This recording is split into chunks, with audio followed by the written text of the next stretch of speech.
From that innocuous box of white powder to one of the coolest shots we've ever seen on Mythbusters. There's the shockwave.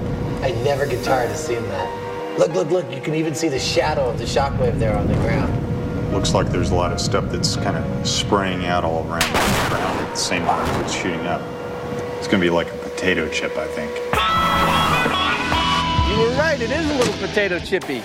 I couldn't very well imagine it. It stays straight like it was to start. Oh, yeah. If you take a look at the side here, it's quite clear that the total thickness is less than the combined thickness of the two sheets when we started.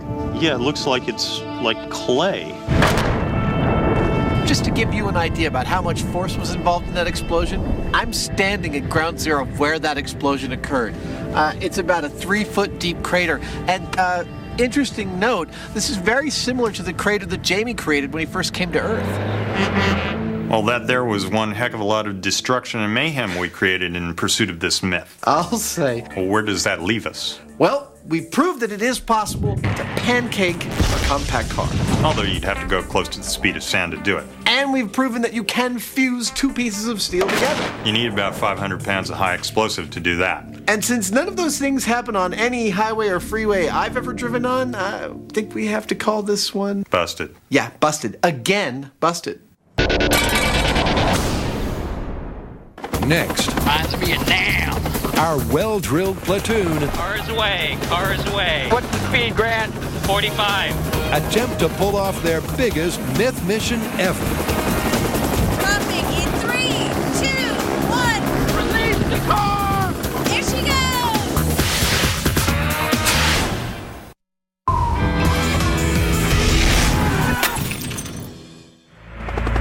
Carrie, Grant, and Tori are about to test one of Mythbusters' biggest stories ever. All right, looks like they're over the X. Yeah, looks good. And here's Grant with the lowdown on their high-flying car drop experiment. So this is the main event. This is the final experiment. And here is the setup. I will be in the small helicopter controlling the driving car with a remote control link and a remote video link. Reminds me of now. Tori will be in the chopper with me, pointing the directional receiver antenna at the car at all times. We'll chase the car down the track as I drive towards the start line. Hit the start line at our top speed of 105 miles an hour. At the same time, Carrie will be in the big chopper, hauling the drop car over to the drop zone. Okay, we're at 4,000 feet and directly above the target zone, ready for the drop. When we hit the start line, she'll be over the X, she'll release the car, and then we'll see which one gets to the target first. And so, with everyone in position, the countdown to counting backwards begins. Okay, here we go. 3, 2, 1. Cars away, cars away. What's the speed, Grant? 45. 45 miles an hour. Looking good. 60 miles an hour. The stress and practice from yesterday seems to be paying off. 70. Looking great. Grant and Tori are keeping the car on track, and they're picking up speed nicely. You're coming into view, Grant. I can see you guys down there. 80. Car's looking good. We're going straight for the X. You're about 1,000 feet from the start marks. We're at 95 miles an hour. Stay on target. Looking good, Grant. Looking good. Stand by. Coming up to the mark soon. Okay. 500 feet. 105. Holding 105. Dropping in 3, 2, 1. Release. And the race is on. Here it comes. 105. Holding 105. Here comes the car. Holding 105. Cars hit the desert. Target's coming up.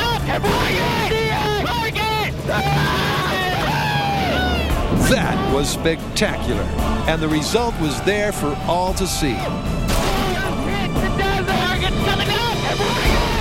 Unlike the commercial, the falling car hit the ground more than 2 seconds before the driving car crossed the target.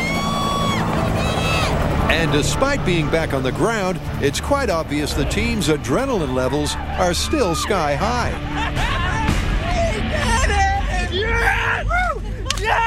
Okay, I'm not gonna say, like Luke down the Death Star trench. You drove across the freaking Thank you. But it was like Luke down the Death Star trench into the X-Cub zone. Yeah! Here it comes. We're in the follow helicopter. The car is going. We're trying to get up to speed. I'm like, Grant, how fast are we going now? We're at 40 miles an hour. How fast are we now? 60 miles an hour. We have to get up to 105. The mark is getting closer. We get up to like 90. We're maybe about 1,000 feet away. We get to 105 miles an hour. We hit the mark. The car's released. And I could see the car falling, and I could see the car driving. And then all of a sudden, it was like, boom, the car falling hits. And then Grant's car goes over the X. We did it. I was less excited after my first kiss. So aside from denting the ego of Carrie's first boyfriend, you could say this experiment went spectacularly well. That's what happens when you drop a car from a helicopter and try to beat it with a car on the ground. Look at this, the rim is detached from the tire. And the tire's still standing. And all that's left to do is head on back to the shop for a rundown of the breakdown. If we didn't wreck all the cars, we wouldn't have to walk home. It's true. Do you have enough water to make it out of that mountain? No, we'll be dead before we even get to the mountain. Okay, so how do we call this? Well, ultimately, I think the fans are going to point out that we didn't use the exact same cars in the commercial, although our cars were effectively identical. Yeah, and you know what? We're also probably going to get emails saying that we didn't film on the same day as the commercial was, which means the air currents would have been different, which would have given us a different result. Okay, well, while we can't draw a firm conclusion about the commercial for those reasons, we can say a few things from our data. First of all, our car fell differently. Second, it hit the ground 300 feet from the X. And third, well, it hit the ground before the driving car crossed the X. In other words, in our recreation, everything was busted. Busted. Busted. You know what? Assuming that all cars fall in the same way, the only way you'd be able to beat a falling car is if you were to use a Formula One race car. Okay, so let's get one. I call driver. I thought you said it was too dangerous to drive. No, I said it was too dangerous for you to drive.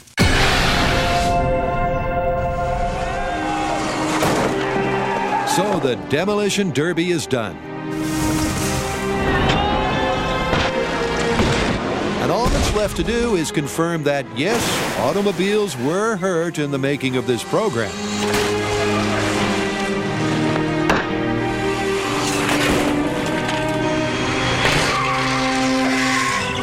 May they rest in pieces.